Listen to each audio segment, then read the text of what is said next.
Facebook, YouTube. This is Coach Jay here. I'm running it back. I was just live probably about 12 minutes ago, and I was running my whole mouth and had the thing on mute. And so I do apologize if you tuned in. I was on mute for a whole 12 minutes, just talking. And then I finally realized I was on mute. So here I am running it back. If you're watching on Facebook, please hit like, please hit share. If you're watching on YouTube, please subscribe, please share it, hit the notification bell as well. So I hope you're doing something great on this magnificent Sunday. I hope that you have possibly went to service on this morning, have done something to set your week up for success. I hope you've possibly cooked Sunday dinner. Who knows? But whatever you're doing, I hope that you're enjoying and living life and not just existing in life. I want this to be a very interactive conversation. I don't want to just talk at you. So please drop a question in the chat, drop a comment in the chat so we can interact with each other. I can learn from you. You can possibly learn from me. And we can have this great conversation about our youth needing a foundation. And you're probably saying, what do you mean, Coach Jay, our youth need a foundation? I'm a youth advocate. I'm a certified life coach as well. And I love young people. I love working with young people, imparting and pouring in the lives of young people. And with that being said, it is almost impossible to pour into the life of young people and not pour into the lives of families as well. And so this conversation is not going to only be about young people, but also about families. And I believe that when there are issues in our community, we should not raise the conversation only about the issue, but we should also present solutions. And one of my solutions to some of the issues that I believe are plaguing the lives of young people is having a conversation around what foundation exists or existed or did not exist in their life. And this is just one aspect of it that I want to have a conversation about. And the aspect that I want to have a conversation about is around the idea of respect, and not only respect to and for others, but also self-respect. I believe that it is impossible, almost impossible, to have respect for others if you do not have respect for yourself. I believe the manifestation of self-respect is when you see people having respect for others. Let me say that again. I believe that the manifestation of self-respect is when you see people having respect for others. It is difficult for someone to have respect for others for a long period of time if they do not have respect for themselves, because it will eventually show up. It's not only about the yes ma'am, no ma'am, yes sir, no sir. It's bigger than that. It's bigger than that. You know, yes ma'am, no ma'am, all of that, that's good. But that is not what we need to change the world. We need for young people to have self-respect. We need for young people to really begin to believe in themselves so that they can see the future that waits on them and awaits them. And not only that, that they can see the good and the benefit of having respect for others and lifting up each other as it relates to a community. When I think about my childhood and the sense of community that we had growing up, a lot of it was based on respect and self-respect. When I went to my neighbor's home, it is the respect that I had for myself and my home that I conducted myself in their home as if I was in my own home. It wasn't because I feared them. It wasn't because I was afraid, but because of the self-respect that I had for myself, for my family, and what I was taught. When I went to their house, I conducted myself in the same way. You know, I wasn't gonna go to their house and run through their house when I wasn't taught, modeled to run through my own house. I wasn't gonna go to their house and, not offer to help, if they needed help in their yard. I remember as a youngster, when I would go to my friend's house, and if they were cutting grass and they had an extra lawnmower, I would, hey man, give me a lawnmower. Let me push, and we can get the yard done quicker so we can play. And it wasn't because I was being selfish. It was the self-respect that I had for me and what I wanted to contribute to those around me that allowed me to show up that way. It wasn't because, I feared that, if I didn't cut the grass with them, I wasn't gonna have no friends. It was about respect. And all of that came out of the self-respect that I had for myself because of the values that I was taught, the values that were imparted and exemplified before me by my mom and my dad. And I know everybody as a young person may not have a mom and a dad. I get that. They may not even have a grandmother. They may have been raised in foster care, raised by a cousin or a relative. I get that. And so that's why I want to have a conversation, because if we look at the landscape of the world, we look at the news, we look at television, we see that young people are seemingly becoming more and more violent. And if you like me, I ask myself, how and why? And not only how and why, but what is it that we can do? How can we evaluate and look at these situations and offer some sort of help, some sort of intervention?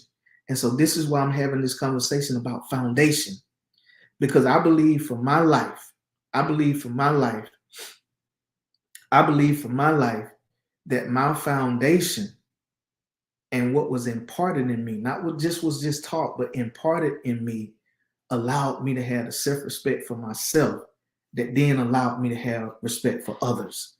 And so again, we cannot have long-term respect outwardly if we don't have self-respect internally. And so one way that we can start addressing these issues with young people is teaching them about self-respect and how to value and honor themselves as individuals, to see the value in the worth in their own life, so that they can see that life is worth living, and it's worth living differently to get a different result. A lot of young people, they live in the here and the now, and they don't see past next week, past next month, past next year. Because again, where's the self-respect? If I don't have a foundation, if I didn't have a family, if I didn't have any role models that were positive, then I'm just living for the moment, when we should actually be living life to live and not just living in the moment. And so again, we're having this conversation about foundation. And Jessica put a great point in the chat. Thank you, Jessica, for that. I believe the lines of what the definition of respect has been blurred by the generations. Absolutely. Because if you talk to a young person right now, they may say what respect is, don't cross me, don't lie to me, don't come at me wrong, don't underestimate me. They may look at it as like that. However, I believe that is just superficial. I believe that some of those things that they say is respect is really just minor attributes of a deeper level of self-respect.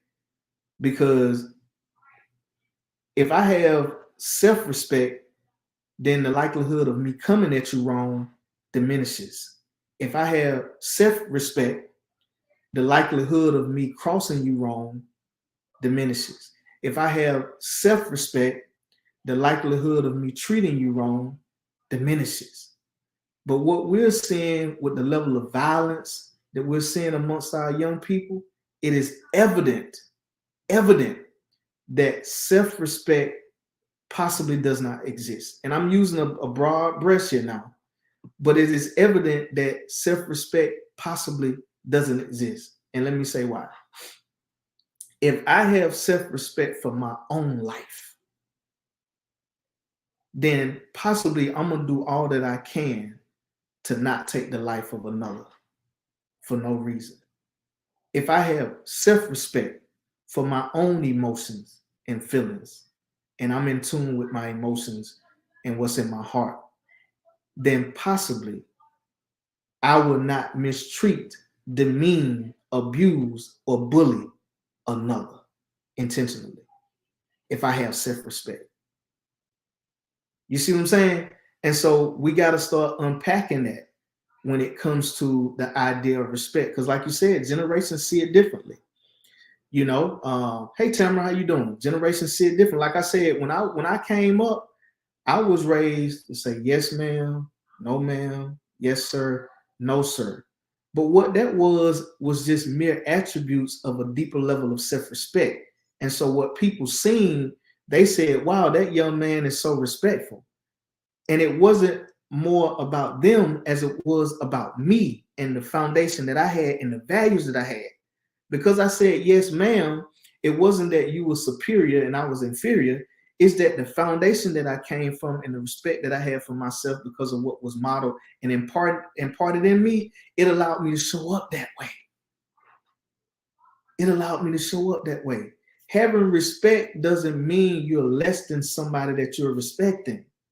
Having respect is about you having the self-respect for yourself to show up in a certain way that contributes good to society.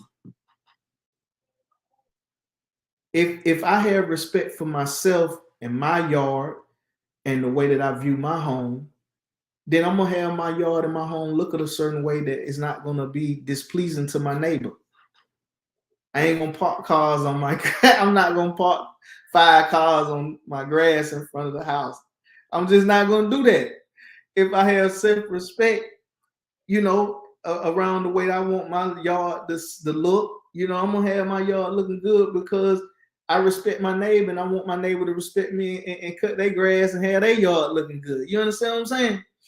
So when we talk about self-respect, it translates further than us and outside of us. And again, if we look at the things that are happening in our communities as it relates to young people, it is evident that self-respect is almost absent completely and totally, at least from the way that I'm looking at self-respect. To them, it may be that they have self-respect because they won't allow nobody to disrespect them. That's what they may be saying to themselves. I have self-respect because I'm not going to allow anybody to disrespect me. But is that really true? Because me having self-respect for myself, of course, I'm not going to allow anybody to run over me. But me not allowing somebody to disrespect me does not mean I disrespect them and trump their level of disrespect with violence, with anger, with this and with that. That's not the way that I see it. Jessica, let me look at the chat. My mom didn't play about her grass. Yeah, we're not parking on the grass. How would you define self-respect to a young person today, in your opinion? What are the key points that would need to be a part of the conversation? I just mentioned some of them. What I would define as self-respect, if I was having a conversation with a young people, I would say, are you aware of who you are? Right? Are you sure of who you are as it relates to your gifts, your talents, your skills, your abilities, what you desire in life, what you desire to be in life? What is your desire as it relates to impact? What are your goals in life, short-term, long-term goals in life? And start having a conversation around that, and then start to build that foundation. It seems like a lot of young people again are living day to day, week to week, month to month, maybe even year to year, and they have not considered their future. Maybe it's because they don't have a model in a mom or a dad or aunt or uncle or coach, and they don't have anyone to talk to them about that. Maybe all of the mentors that they had or have died young. Maybe all the mentors that they have or had went to prison early, so they don't see any long-term success in their community as it relates to somebody they can reach out and touch. Now, they may see rappers on television that are doing great things. They may see basketball players on television that are doing great things. They may see football players on television that are doing great things, but they can't reach out and touch them. But the ones that they can reach out and touch, again, they died young. So what they think in their mind is, my life is going to be short. I may not live past the age of 18. I may not live past the age of 21. Then some of their peers or mentors or those they looked up to, they may be spending, many years behind bars, and so they may be saying to themselves, if I don't die young, then I possibly I'm gonna end up in prison, And so when it comes to looking at things from a long-term perspective, they don't have anybody they can touch that has modeled that before them. And so, we need mentors, we need educators, we need judges, lawyers, doctors of all walks of life, especially those who have had success that look like the young people that are disenfranchised, the young people that are socially, economically challenged, that live in these areas that are struggling. We need people who look like them and who do not look like them alike to be touchable, to be so visible in the community that they can say, this is possible for me. What if I said to you that maybe the reason why a young person had made the decision to be a lawyer is because they haven't seen anyone that they can touch that will allow them to see the possibility that they can be a lawyer. They only see Benjamin Crump on television when it's time for a press conference dealing with a tragedy in the Black and brown community. When have they touched or seen a judge at career day that looked like them? When have they touched and seen a doctor at career day that looked like them, an engineer at career day that looked like them? And I'm not saying they haven't. That's not what I'm saying. However, what I'm saying is I'm offering a solution as it relates to foundation. All people need foundation, because the greater the foundation, the solid the foundation, the better the catalyst, the better the springboard that'll get people to the next level. My foundation is something that I still upon. My childhood foundation is something that I still stand upon on today because of the modeling, the impartation, the values, and the self-respect that I built for myself because of what my parents taught me at a young age. And it wasn't fear-based. I saw the way that I could show up in the world and make impact based on the level of respect that I had for myself. When I saw older people in the community smile because I woke up early in the morning after staying out all night and still came and cut their grass, still came and raked their yard, still came and helped my dad wire their house up. That did something for me. That created self-respect in me to see that I could make impact. And I think our young people need opportunities to make impact, no matter how big or small. They need the opportunity to be celebrated, no matter how big or how small. I hope this is making sense, and I hope someone is taking something away from this conversation that you can go back and implement in your church, implement in your community, implement in your Boys and Girls Club. We need to have a conversation about foundation, because no matter what environment a young person is in, they can begin to build the foundation that they need to be successful. No matter if they're in a crime-ridden community, if they know that if they had the right tools that they can build a foundation, even in that, to springboard them into their next, I believe that they will start building the right foundation. But right now, they don't have any hope. If you're a great leader out there, make yourself accessible, make yourself touchable, make yourself reachable to the young people that are in your community. I seen a video on TikTok or somewhere about the Kia boys or something like that. These young boys, stealing Kias in the city, like responsible for over 100 deaths with Kias. The opportunity, that is about opportunity. Is it the right opportunity? No, but it is an opportunity. And so what opportunities are we creating positively to steer young people in a different direction? Have we made the opportunity appealing enough? We just can't say, well, yeah, it is opportunities, and we offered 150 summer jobs to young people, and none of them signed up. Well, did we make it appealing enough?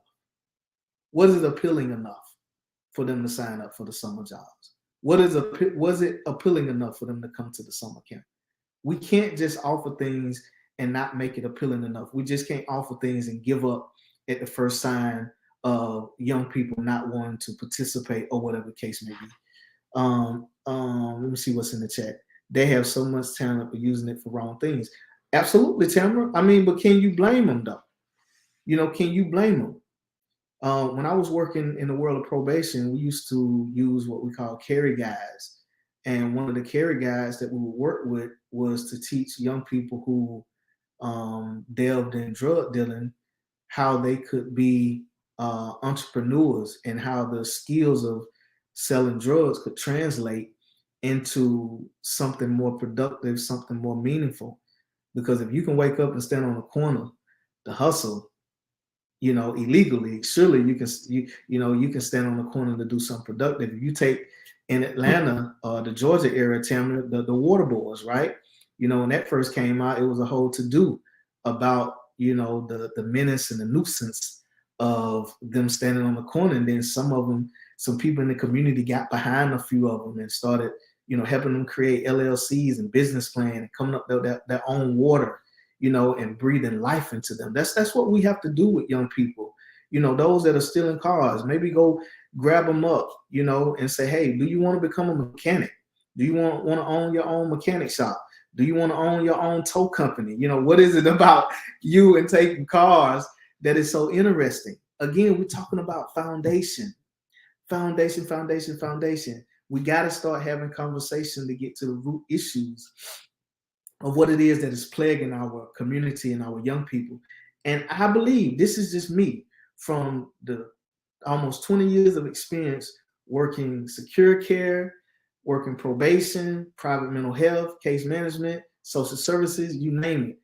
I believe that foundation is important because I have worked with so many young people who did not have a foundation. And when you begin to build relationships with them, when you begin to show up for them, when you begin to be consistent with them, when you begin to be transparent with them, it is a game changer. And they begin to see the possibility of a brighter future in a better day. And so foundation, foundation, foundation. And I'm gonna go back to share another story about self-respect. We have to learn how to direct it somewhere else and make it appealing. We have to, because if it's not appealing, there's no buy-in. There's no buy-in. I mean, we as adults, we don't want to go do anything that's not appealing. It's got to be worth our while. If I came and made a pitch, or we were sitting down negotiating terms in a contract, you want the contract to be beneficial to you, right? As an adult. So what make you think the child don't want the same thing? It has to be appealing to them, right? With this generation is not like the generation that I grew up in, where you sort of like, you do what you're told. No. They want to know. They want to get a clear understanding. They want to know why. They want to know what's in it for them. And I don't blame them. I don't fault them at all for wanting to know that. And so, we got to be creative. We got to be innovative. And we got to have that stick to itness that really breeds. No child left behind. We don't want any child left behind. We want children to have as many opportunities that they can to fall and get back up. We don't want to count anybody out. I don't care how many times you done fell down. You can still get back up, and the opportunity is still going to be waiting on you. That's what we want to present to young people. Not, well, we tried 3 times and it's over for you. No. Mm-mm. Yeah, at 4 years old, I'm talking about at 3 sometime, they want to know why. And when we were growing up, I don't care if you were 15, if you want to know why, you know what you were getting, a backhand. But this generation is different, and I don't think they are challenging adults when they want to know why. I really think they're trying to, in their mind, trying to wrestle and understand the totality of what it is that they're getting involved with, or even being asked to do as they're making that decision. And I think it's healthy to give them a why, so that when they are out of your sight, or when they're away from your presence. So let's look at it like this right here, for the parents who don't like to be questioned, right, with the why. If your child was staying the night at somebody's house, or even at school, and some adult came up and offered them something inappropriate, would you want them to ask why, or would you want them to just do as they told? Now you ask yourself that question. I would much rather my child to ask some questions. You understand what I'm saying? From the right place now, not to be disrespectful, but from the right place. I would much rather them ask why. Now, why you want me to do that? I would much rather for them to ask why. So don't be offended if your child asks you why. A lot of time my son asks me why, and it gets on the nerve that I ain't got. And then I have to say, Josh, I remember what you out there teaching and advocating for. So don't be a hypocrite. So then I explain it to him and he good to go. And then that translates when he out there with his friends. It translates when he at school. It translates when he was in the community. You see what I'm saying? Yeah, Vashika, I kind of got where you were going. I got where you were going. Yes, you being curious, man. Listen, we got to stop killing curiosity. Now, of course, we want to have boundaries with that. But listen, when children are supposed to be curious, they're exploring. That's what they're supposed to be doing. They navigate life. I mean, that's how Jeff Bezos and these folks, billionaires, like the curiosity is what got them to be where they are. You know, the curiosity was what got us on the moon when it got us on the moon. You know, curiosity. You know, I wonder if I put these pieces of wood together, if I can build a boat, and then somebody build a boat. Well, I wonder, I'm just curious of what it would be like if a car would drive itself. Then we got self-driving cars. You know, all of that comes from curiosity. And so we want young people to have healthy curiosity. And see, all of these conversations that we don't segue into, foundation. I came on here to talk about respect, and we done went into a whole lot of other things. And all of this is foundation. The more solid the foundation is for a young person, the better the catapult and the springboard that they will have into life that will get them to where they want to go. And the foundation is made up of many different things. And he knows he's getting it from a trusted source. Absolutely. Yes, it teaches them to think critically. Listen, a student can be a C student. If they can think critically, I believe they'll be just as successful as an all A student, if not more successful. I believe if we can get our young people to critically think, this is another foundational moment. This is what I always ask myself. I wonder if somebody, before they committed a crime, if somebody sat down and said, hey man, listen, I want to offer you something. I want to take away 25 years of your life. And I want to put you in an environment where it be just males, and you don't go to the bathroom when you want to go to the bathroom, and you ain't never be able to eat what you want to eat. You may get a little cell phone, internet, a little counseling. You gonna wear the same uniform everybody else work. I wonder if they would say, yeah, man, sign me up for that. Or if they were critically thinking that moment, like, this don't sound right. No. But see, when we get our brains hijacked in the heat of the moment, we don't think critically. You know, we don't think, emotions take over, and we don't think critically. We need our young people to think critically and not think emotionally and make decisions from an emotional place, because they're gonna, 9 times out of 10, they're gonna make the wrong decision. Critical thinking is foundational. We gotta have that as a part of the foundation. Critical thinking. Some of our young people are missing critical thinking skills. Listen, I don't want to have a conversation about the young person that put Birmingham, Alabama on the map. I ain't never heard Birmingham, Alabama so much than I have over the last month. Birmingham, y'all need to do something great in the city. A lot of people know where you are because of this situation. Y'all need to bring some more attractions to the city and reap the benefit of all of this publicity.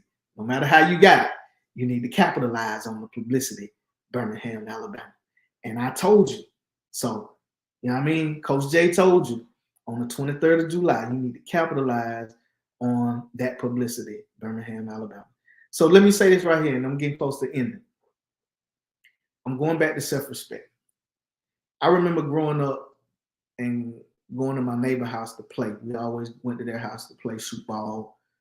run around, play, football and things of that nature. And a lot of times we go to their house on a Sunday and it was sort of like yard day when they cut the grass and get the yard straight. And a lot of times when we went to their house, we wanted to play. And so instead of just sitting around waiting on them to finish cutting the grass, we would always say, hey man, don't y'all got an extra push lawnmower? And we would jump in and help them cut their grass. And that wasn't only because we wanted to play. Me stepping up and showing up that way was about self-respect. It was the self-respect that I wanted to show up with, and me stepping in to help was an attribute of respect I had for myself and the respect I had for my friend, because I know he would come to my house and do the same thing. Because of the self-respect that I had for me and my family, when I went to their house, I conducted myself the same way in their house as I would in my house. Because of the self-respect that I had for myself and my family, when I was out in the community, even when I wasn't doing right, it wasn't so blatant that everybody could see, because of the self-respect that I had for myself. Some things I kept behind closed doors for the self-respect that I had for myself and for my family, and because of what was imparted in me. And nowadays, some of the things I see young people doing, I would never do in front of somebody. Not because I was trying to hide it, but because of the self-respect I had for myself. You see what I'm saying? Self-respect is what allows people to show up a certain kind of way, in my opinion. And I think when young people can identify who they are, when they can look within themselves and see the value of who they are, what they have to offer, and the contributions they can make, I believe they'll begin to show up differently. I believe that outwardly, the actions that we see from young people will begin to change. Do they feel like it's even possible to be a senator? Do they feel like it's even possible to be a police chief? Do they feel like it's even possible to be a judge? Do they feel like it's even possible to be anything other than something they can touch in their community, like a drug dealer, like a rapper, like someone who robs and steals in the community, like someone who shoots in the community? Do they feel like they can be anything else? Because everything else that they see, they can't touch. They never seen it before, other than the probation officer that may come in their community, in their neighborhoods, other than the police that they hate because the police lock their mom up, the police lock their dad up, the police lock all their friends up. Do they feel like it's possible? And so again, I want to end this conversation hoping that you took some away. And this is what I want to say. Whatever it is as an ill that is in our community that you disagree with, don't just talk about it. Sit, think, ponder, pray about a solution, and you offer the solution. You becoming a household name, you becoming a millionaire, you becoming great, maybe because of an idea that you come up with that can change somebody's life. Maybe a service that you can come up with that can change your community. And so again, I offer just this one solution, and it's about foundation. It's about respect and self-respect. I believe it's very difficult to outwardly respect others if we don't have self-respect for ourselves as young people and older people. So parents, if you feel like you haven't done a great job at modeling and being an example of respect and imparting respect in your child or your children, then go back to the drawing board. If you feel like your child is disrespectful, ask yourself, what have I modeled? If you're a teacher and you feel like some students in your room are disrespectful, don't just blame them blindly. Ask yourself, am I modeling the right thing before you cast blame? And I'm not saying you're not. I'm just asking. And so again, without self-respect, I believe it's difficult to respect others. So let's begin to teach young people the value of having self-respect and the value of how great they are as individuals, no matter if they're A student, a B student, a C student, no matter what issues they may have at home, no matter what issues they have in their community, they need to know that they are great and there are possibilities that exist for them. Go create foundations in your community that young people can stand on and springboard from to get to the life that is waiting on them. Because I believe that we all have greatness that is waiting on us. We need a foundation. We need some guidance. We need some direction. And so you be a mentor, be an aunt, be an uncle, be whatever you need to be in your community so that somebody can look at it and say, wow, that is a great example. Hey, peace out, Coach J Gone. Make sure if you're watching on YouTube, please hit subscribe. Please like and share, hit the notification bell. If you're watching on Facebook, if you're watching live, thank you for tuning in. Please hit like and share. If you come back and you're watching the replay, please hit like and share. Again, I'm going to try to be going live every Sunday. I don't know what time yet, but I'm going to try to make it be more consistent because we got a lot of work to do in the community, a lot of things I want to do that's on my mind and heart as it relates to young people. It's not going to be so heavy every week. I did cut up a little bit today. And thank you, Jessica, again for encouraging me to run it back because I was up here a whole 12 minutes on mute, just talking my heart out, and ain't nobody heard nothing. And so I had to come and run it back. So, Jessica, thank you for letting me know you couldn't hear it. And everybody who watched me and didn't say nothing, thank you too. Thank you too, because I was able to laugh at myself. Hey, you guys have a great week, man. Peace out, Coach J Gone.